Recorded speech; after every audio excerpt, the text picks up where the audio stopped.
Yeah, it's your boy Ray on the mic. Let's go. I almost quit. I almost quit podcasting. I almost quit this whole game. You know, the video, the recordings, the uploading, the algorithms, all the things. It was overwhelming. I almost quit. A lot of it was because I lost the essence of why I was doing this, why I was podcasting, why I was here in the first place. It's been 5 years since I started the podcast on my career, right? And it came at a season where, I've told the story multiple times. I was in a marketing class thinking about I was going to do more in marketing, learned it from a book. At that time, podcasting was on the rise. And I was like, let me get this a shot, practice my voice, all the kind of things, yada, yada, yada. And it really was one of those moments where, I was in the garage. It was guerrilla, grassroots, like, I don't know what I'm doing, but I'm still getting to the mic and I'm having a good time, right? And less about trying to get some major podcasting deal, but more of practicing the art and the craft of speaking, telling a story and relaying it to people. And if it was relatable, great. And I can just keep perfecting my skill sets along the way, right? Along the way, COVID happened, 2020 hit, and it became a mad dash to try to do all things at all times and hustle till you get to the point where you are trying to produce and you maximize the time that you have at home by yourself to be this extraneous artist out there or marketer, business person, whatever, right? So I fell into the trap. I was like, I got to figure out what to do, which then led into, okay, so how does the algorithm work? How does market research work? How do I change the way that I approach? How do I speak? How do I make sure when I upload, I'm uploading every day and it's, meeting the demands of the people who are quote unquote wanting to see me online, right? And it got overwhelming. And there were periods where in the midst of that, I was like, all right, I'm not going to succumb to the woes of the world. But yet back in my head, I'm like, dang, I should be posting something. To where, now that desire of busyness isn't as prevalent as it is today. Excuse me, I'm backtrack. It is pretty prevalent. But I guess for me, it's like, okay, I recognize it's there, but I don't have to subscribe to what is the biggest YouTuber out there that's doing, because I know where my square one is to their, square 1,000.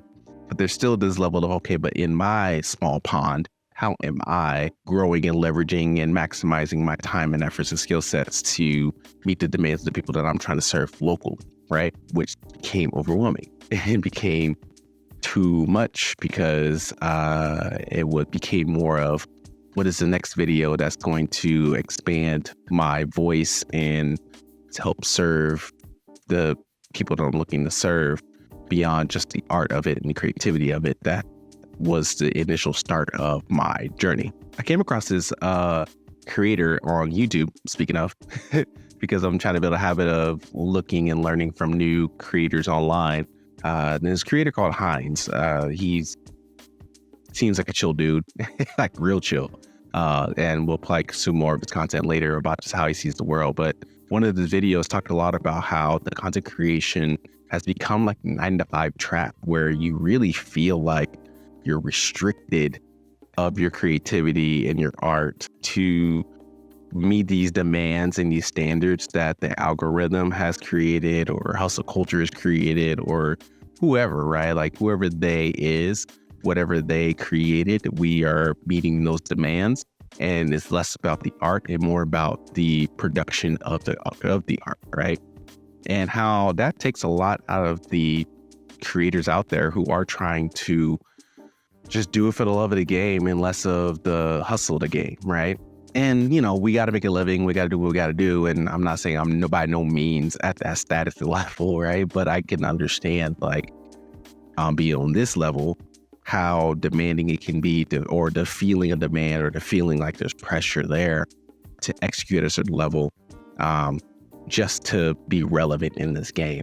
And I wonder, I've been wondering this as we enter this new year, just what would happen if we shed that level of pressure when it comes to our art or creativity or whatever it is that we're deciding to accomplish and lean more into just the why again, why it is that we stepped up to the camera or the mic or paintbrush or whatever expression that you have that makes you who you are, and not try to always be pleasing to the algorithms or the people around you. And if we were to create that type of vibe again, right? I'm using this word vibe a lot, but if we were back to that vibe again, how would that help shape our ability to show up and just to be ourselves again, and to just love what we do and not feel so restricted or confined or want to quit whenever we do come to the point where art lost its meaning? And so I say all that to say, this is the journey that I'm looking to create of finding those pockets and spaces to do actually two things, right? I don't know why I look into my hand like that, but do two things. One is just to create boundaries to where I can be able to say no to the things that aren't as, expressive. And part of this is a strategic way of approaching it, right? So I got to be strategic in the way that I say yes to certain things, but making sure that doesn't take away from how I want to show up in the world, and making sure that my boundaries help preserve the creativity that I've created for myself. And that could mean,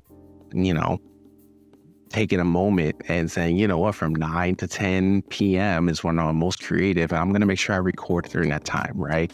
And try to restrict and block anything out of that. Or, if I find I'm more creative when I'm collaborative with people, finding time to collaborate with those folks and make sure that this is strictly collaborative time, and we're gonna have some fun here. Also be okay with saying, some things is not in the right season today to accomplish, to be a part of that meeting, or to say, do that speaking gig, whatever it is that might be within my wheelhouse, but it's just like, this is just not the right time, and be okay with the no being a no, So creating those boundaries, but then also creating spaces to play, which kind of alludes to, again, the time blocking of when I am the most creative and actually play in those times.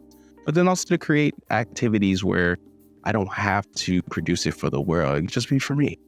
I can just go on a walk and talk to my microphone and just speak words into the mic and not produce it, right? Or, mess around on Canva or mess around on Photoshop or whatever, and just practice artistic skills or take some photos or whatnot, and just let it be for me for that reason. And I don't have to post it just to stay relevant and say I posted something for the day.